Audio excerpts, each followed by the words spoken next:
Hi, Jim Sacco, sports columnist here at the News Virginian and host of the Sports Desk, coming at you almost live from the NBC 29 Augusta County Bureau, also home to the News Virginian Sports Department. With me today is one of those members of the News Virginian Sports Department, Ms. Corine Gatti. Corine, how are you today? I'm doing wonderful, Jim. We're going for the Old West look here. I'm the bad guy wearing the black. She's the good girl wearing the white, or as she likes to put it, angelic.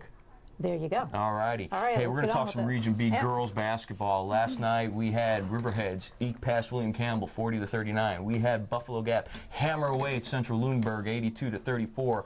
The two wins set up a Shenandoah District matchup for the right to go to the Group A Division I State Championship tournament between Riverheads and Buffalo Gap. You were at the Buffalo Gap game last night. Was it just a case of Central Lunenburg just totally being outclassed? They were just, I won't say outclassed. Well, you know what? They were just outmatched. Period. Okay. They hardly had possession of the ball all night. It was a sad thing.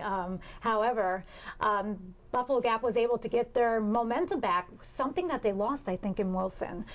They had less turnovers. They had more fire, and I'm going to tell you why. Because tell me. I'm going to tell you, Coach Coffey's been working those girls at practice. They haven't been longer practices, but they've been doing drills, and it's like, you know what, if you want this, we're going to go forward. If not, we're going home.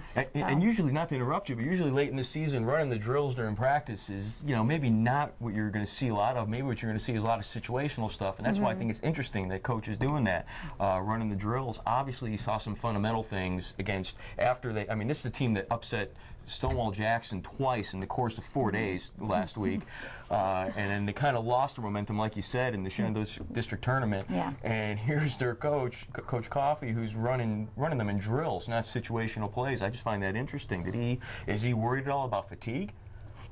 I questioned him. I asked him. He said, "You know what? We're a little tired, but you know what? They're going to fight through it. They don't care." And that's what these practices are going to be. Have been designed for, to get them going again, to get their spirits up, because, you know, it's the late in the season, they're tired. But he's like, you know, we're not going home. We're going to fight through it. So yeah, and this is a team, and this is a team that, you know, has fought through a lot of stuff. Obviously, when you're beating Stonewall Jackson twice over the course of 4 days, and I'm allowed to say that again because that's how big that was for that team. Good things are going to happen. I'm a little surprised about Riverheads in a good way, I guess. I mean, this is a team that really was struggling towards the end of the year, just didn't have an identity. They go on the road to William Campbell, and this is, you know, you'll know during football season, but Riverheads William Campbell sounds more like a Region B football matchup than a basketball matchup. They play each other every year in football. Goes down there. You know, their defense supposedly was phenomenal on the perimeter. They stopped the threes when they had to, and here's Coach Dickie Bell once again getting his girls to win at the right time. Talk a little about this Riverheads team, and what can Buffalo Gap expect when they're facing Riverheads, or have they seen it all already playing them twice? You've never seen it all. You know, in sports you can't predict anything, and you can't predict a storybook ending.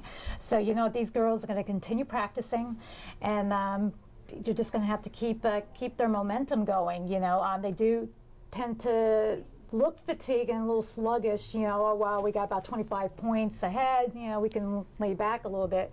Cannot do it, or they're not going to be able. They will go home early. They won't go to states. Exactly, and we'll see what happens here. We're filming this on Thursday. Tonight is the big Region 3 battle. You know, Waynesboro meeting the #1 team in the state, undefeated Turner Ashby once again. Wow.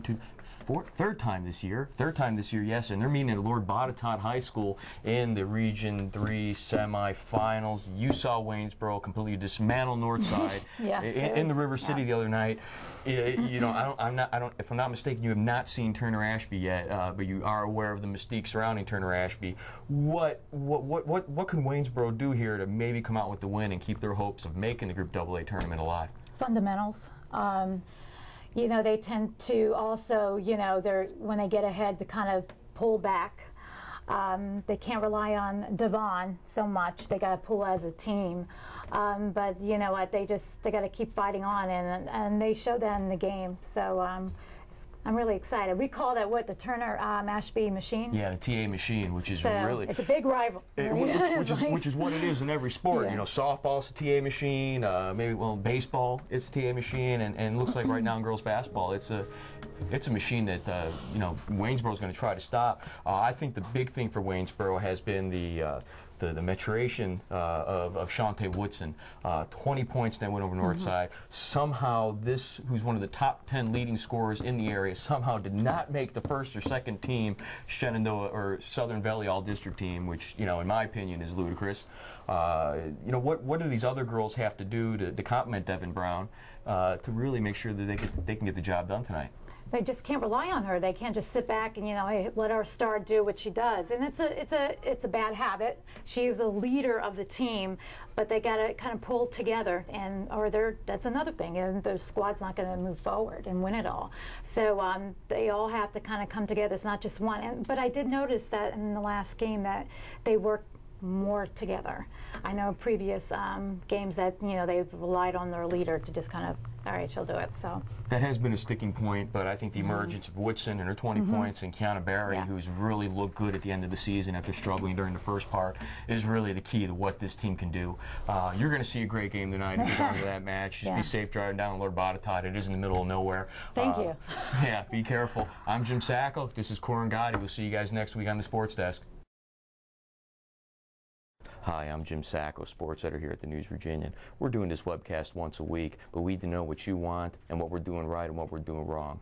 So you got to email us at sports@newsvirginia.com and let us know. Also, feed us some questions. We'll try to answer them on the air. Also, if you email us, you can let us know why you should be on the air. We might let you join us for a week. We'll talk to you guys later on the Sports Desk.